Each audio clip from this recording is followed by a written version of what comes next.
akkam nama rifachiisu. Yuusuf dukkana hamtuu takka keessa isaa booyuun arge. Hiyyaatiin ani nin beeku ilmaan kiyya. Osoo rakkoon tokko hin qunnamin nagaan galcha. Miirri kan biraa immoo shakkiina keessatti uumaa jira. Biyya keessa kan gangalatu ati moo nuti tan keessa jirtu keessa akka bilisa si baasan urjiilee maa yaamman. Nagadis laawwi nagadis mucaa kana haadha isaa Raahel wajjin wal qunnamsiisuu fedha. Ani dubbii tanarratti wal hin taane duraanis odoo dubbii tanarratti wal hin ta'in dhufne. Duraan kanarra wal taanee dhufteemi. Yusuf ajjeesuu abad siif hin ayyamu. Du'a isaa isa qofa osoo hin ta'in nu cuftii waan feenuuf harka isaa gadhiisi.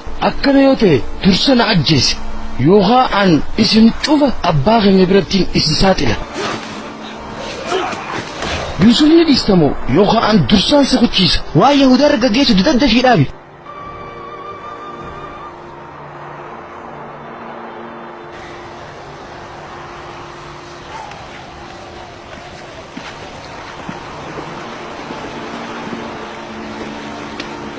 Fedhii diyyarraan oggurteemi.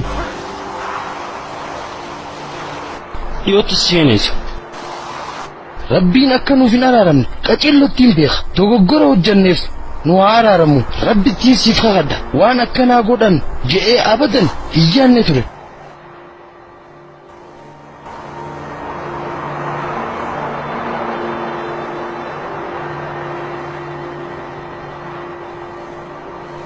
Nabiyyoota ijoolleen nabiyyoota kan isaanirra ga'u rakkoo addunyaa kana akka obsan ajajamanii jiran.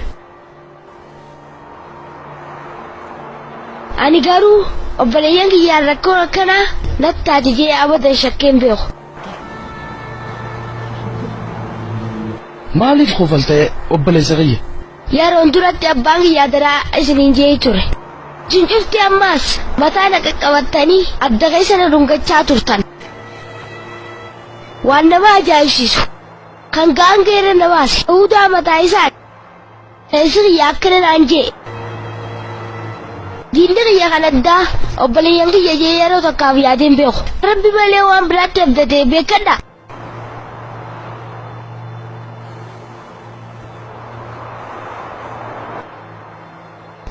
Mucaa kanaa wajjin maal akka godhutti jirtu mee naayin. Waan takka hin beeku. Ammuma karaa manaa deebisuu qabna naf fakkaata. Dhuguma deebisuu qabna.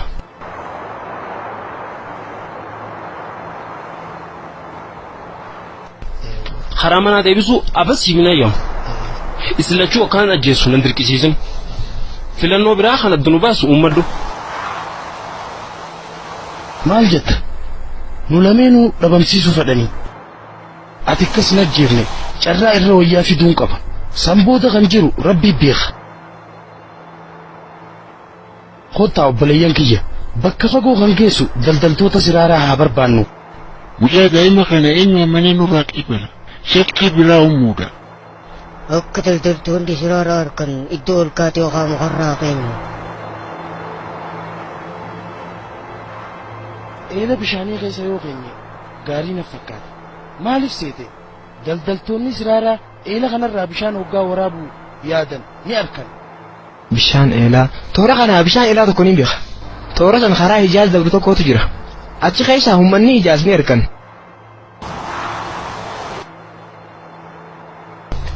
Kun yaada gaariidha. Haa deemnu nyaasa daddaba.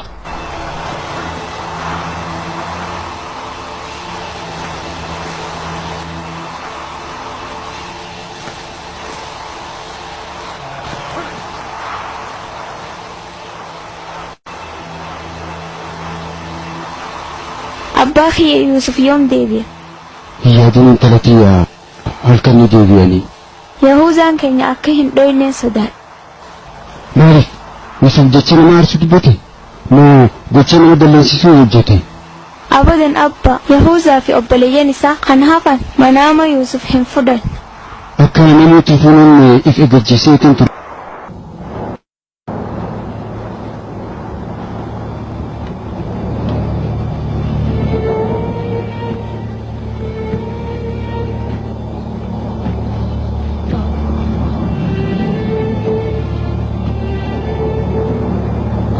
maal godhaa jirtan gama boollaa hin dhiyaanne dhiyoodha jettanii turre moo fageessu jirtan Yusuf asit darbine ummanni toora ganda kana didanya akka nu saaxilan feetaniiti Fageenyi boollaa lakkuma hidhamuun hireen deebii Yuusuf dhibbachaa deemtiin beektanii. Geenyee jirra boolli kunooti.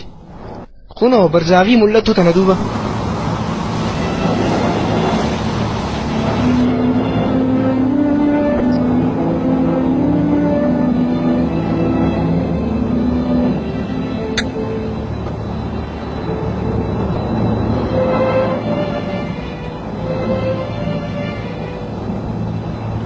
Boolitu san qoceella dheertuudha. Ani qoceellatti hin beeka. Ammaas bishaan hin qabdu. kun anan rakko Duuba daltoonni karaa kanaan itti muran qaba. duubaanis kanaaf hin fedheemi kana jechuun Yusuf asumatti du'u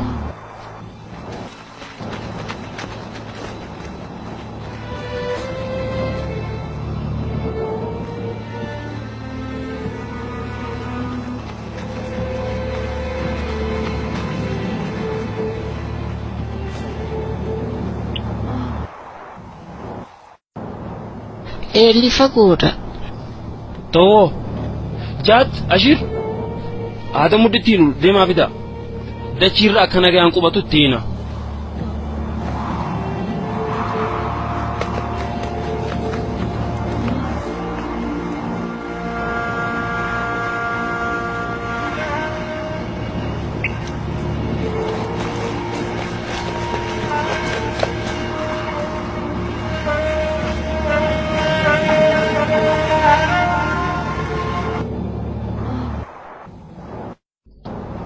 Bishaan boollaa ajaasaatti hin dhiyaatan. Yoo dirqaman malee daldaltoonni nu eela kanatti hin fayyadaman. Yuusuf deemuun akka ta'uun hin beeka. afaan kee qabadhu sirriitti hin beeka sababaan alatti akkana fagaadden dhufu Takka murteessine wanni fedhe haa uumamu. Waan yaadne raawwachuu qabna.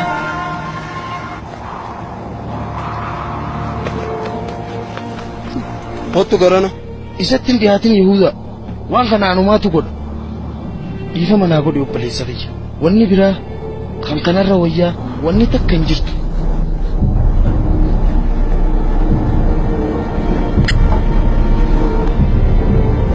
Maal balleessee dinna adabdan? Ummatii guddaadha. atiini kan balleesse ajajaa keenya ta'uu fudhachuu dadhabnee sadarkaa rabbi siif kanne fudhachuu dadhabneeti Dukkana ni sodaadha. hin sodaatin yaa obboleessa kiyya rabbi si wajjii jira si eega dukkanarraayis si baasa Yahudaa! Boolla ni sodaadha. Dukkana ni sodaadha. Obboleessa kiyya na dhaga'i. Abbaa kiyyaa ture akkaan dhabamu feetaami. As keessa yoo na darbitan abbaan kiyya bakka nan garre fagootti fuudhanii naan deeman. wanti ati jettu naaf hin galtu dubbii ta'e sana dhiisi Natti boonaniisaa. Natti hin guraarinaa. Akkamitti hojjeta? Naaf himi. Kan kana oguu gallee abbaan keenya waa'ee Yuusuf irraa yoo na gaafate maal deebisnaaf? yeeyyii nyaata kennaan ka Abbaan keenya yeeyyiin akka hin nyaanne sodaachaa hin turre. Abbaan keenya kanaan akka yeeyyiidhaan guutamte sirriitti beeka. Ammoo amansiisuudhaaf asxaa rufeessisaa jira. Asxaa. Fakkeenyaaf uffanni Yusuf kan dhiiga cuubame asxaa ta'uu ni danda'a. Dhiisaa kana narratti hin raawwatina.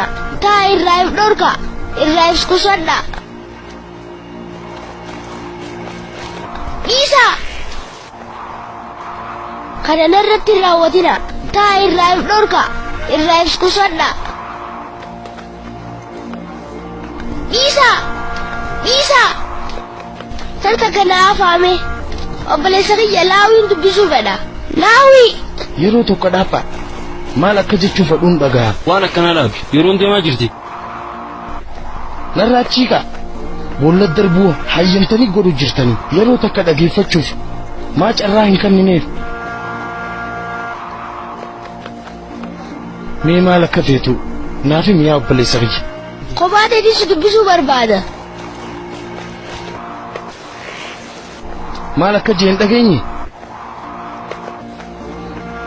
Ani qajeelootti si jaaladha. Obboleessa kiyya sirraa amantiin qaba.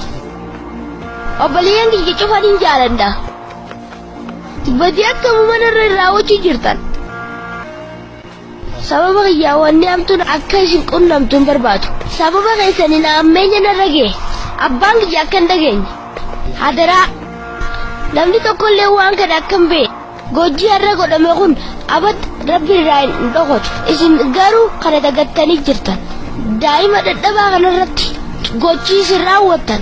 Rabbiin akka isin hin adabne toobadhaa garsaa deebi'a. Rabbiin araara isaa nuuf haa buusu.